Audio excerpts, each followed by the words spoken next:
నమస్తే. ప్రస్తుతం మనం కామారెడ్డిలో ఉన్నాం. సో దాదాపుగా 2-3 రోజుల నుండి ఎక్కడ చూసినా కామారెడ్డి, నిర్మల్, నిజామాబాద్, మెదక్ అదే న్యూస్ అయితే చూస్తూ ఉన్నాం.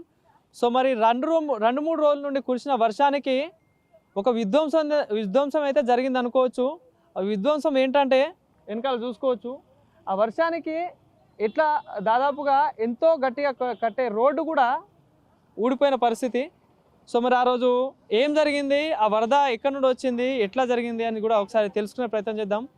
మనతో పాటు కామారెడ్డికి సంబంధించిన స్థానికులు ఉన్నారు, రైతులు ఉన్నారు. బాబాయ్ నమస్తేనే. సో ఏంటి ఆ రోజు వరద ఏ టైం స్టార్ట్ అయింది, ఎక్కడున్నారు మీరు ఆ టైంలో? ఆ టైంలో అంటే రాత్రి 4 గంటలకు స్టార్ట్ అయింది. ఆ రాత్రి స్టార్ట్ అయిందంటే ఇక ఆడికెళ్ళి విపరీతమైన భారీ వర్షం. మేము ఎప్పుడు 49 సంవత్సరాలు ఉన్నా, ఎప్పుడు చూడలేదు. ఎప్పుడు చూడలేదు. మా ఇళ్ళకి నీళ్ళు వచ్చేసినాయి ఆల్రెడీ. ఇక్కడ వెళ్ళి అలుగు, ఇక్కడ కొనకెళ్ళి వెళ్ళింది అలుగు. ఈ తెల్లారి 10 గంటలకు స్టార్ట్ అయింది. అయితే భీమస్తం సడల్న ఇది అది వచ్చేసేసింది. ఇక్కడ సడల్న వచ్చింది. చూస్తున్నాగానే భీమస్తం వెరిపోయింది. అక్కడ బర్రె కథం అయిపోయింది. అక్కడ బర్రె చనిపోయింది. బర్రె కూడా చనిపోయింది. మాది మొత్తం గొట్టక పీకింది. గడ్డకున్నది మాది పొలం. 30 కుంట ఉంటుంది. పిల్లగాంది ఒక 5-6 ఎకరాలు వేసిండు. మొత్తం 30-40 ఎకరాలు మొత్తం కథం అయిపోయినాయి.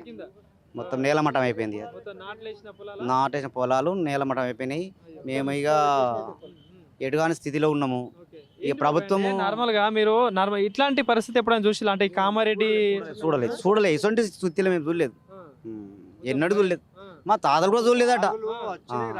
వచ్చినాయి అక్కడికి వెళ్ళి ఇక్కడ దాకా కమ్ముకొని ఉంటుండే, వెళ్ళిపోతుండే. కానీ ఇక్కడికి వెళ్ళి విపరీతం, అక్కడికి వెళ్ళి జలమయం అన్నది మేము ఎంతవరకు చూడలేము. మేము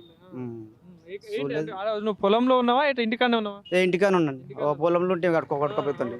రాత్రి అది అనుకోకుండా రద్దీ. రైతు కూడా పొలం పోయి అక్కడ చిక్కుపోయిన పరిస్థితి కదా, మన హెలికాప్టర్ లో తీసుకొచ్చి.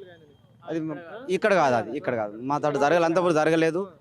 పిల్లలు మాత్రం ఇక్కడ హాస్టల్ ఒక 450 మంది. నా కొడుకు, మా అన్న, మేమందరం ఇట్లా టైగర్స్ అంతా మొత్తం అంతా మా పిల్లలంతా మా కాలేజ్ స్టూడెంట్లు అందరూ వారి పోయి ఏకం తయారయ్యి అందరినీ ఎత్తుకొని వచ్చి భుజాల మీద ఇట్లా ఈత కొట్టుకుంటూ పోయి సాయం చేయాలంతా. కానీ కోసుకుంటున్నాము. వాళ్ళ కుడితే అంటే ఆనందం అనగాని వాళ్ళ కుడితే రాకపోయింది. వాళ్ళు వచ్చి ప్రోత్సహించారు, చాలా మంది ప్రోత్సహించారు. పిల్లలు మాత్రం చాలా మంది ఊరోళ్ళు కాకుండా గవర్నమెంట్ అనకుండా కూడా కాపాడారు. ఎవరన్నా కానీ అని చెప్పేసి అందరు కాపాడారు. పిల్లల్ని తీసుకుపోయి మనూరు కాపు సంఘం అని మా ఊళ్ళో ఒక సంఘం ఉన్నది. ఆ సంఘంలో పెట్టి వాళ్ళకు వంటలు బింటలు పెట్టి వాళ్ళను 2 రోజులు అక్కడే ఉంచారు. ఇప్పుడు తర్వాత పిల్లల్ని వాళ్ళ ఇంటికి వాళ్ళు తీసుకుని వెళ్ళిపోయారు. ఇప్పుడు ఎవరు లేరు.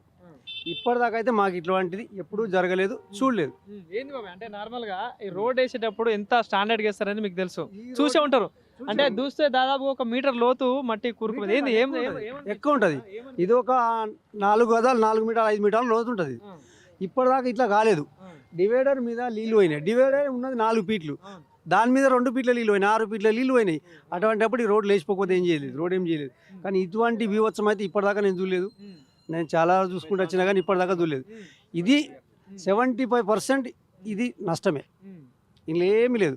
కాకపోతే మాకు గోదలు చనిపోయినాయి, కొంచెం పంటలు మునిగిపోయినాయి. కానీ చావులు అయితే ఇప్పటిదాకా మా దగ్గర కాలేదు. అదైతే చాలా మంచిది, చాలా మంచిది. ఇళ్ళకు నీళ్ళు వచ్చినాయి, అవి మేము సాఫ్ చేసుకున్నాం. మేము బండ్లు పెట్టుకుని దాన్ని పెట్టుకుని తీసేసుకున్నాం. చాలు అంటే ఇప్పుడు అదే చూసినాం. ఇప్పుడు ఏదో ఒకటి పోయేటోడు పోనని చెప్పేసి ఇడిచిపెట్టుడు కాదు, అది సాయం చేసుకుని ఒకరికొకరు. ఇప్పటికైతే మాకు మంచిగా ఉన్నది. కాకపోతే నష్టం జరిగింది. కొంతమంది గోదలు పోయినాయి, ఇళ్ళలో కొంచెం నీళ్ళు వచ్చి తినే వస్తువులు ఖరాబ్ అయినాయి. ఒకటి చేన్లు మొత్తం నాటేసిన మొత్తం ఖరాబ్ అయిపోయినాయి. ఎక్కడ వంపులు ఉన్నాయో మొత్తం అయిపోయినాయి. అది వెళ్తుంది, కొన్ని వస్తాయి అనేది ఏం లేదు. Complete close. అది ఏం రాదు. పొలం ఉందా? నాకు లేదు, కానీ నేను చేస్తాను సార్.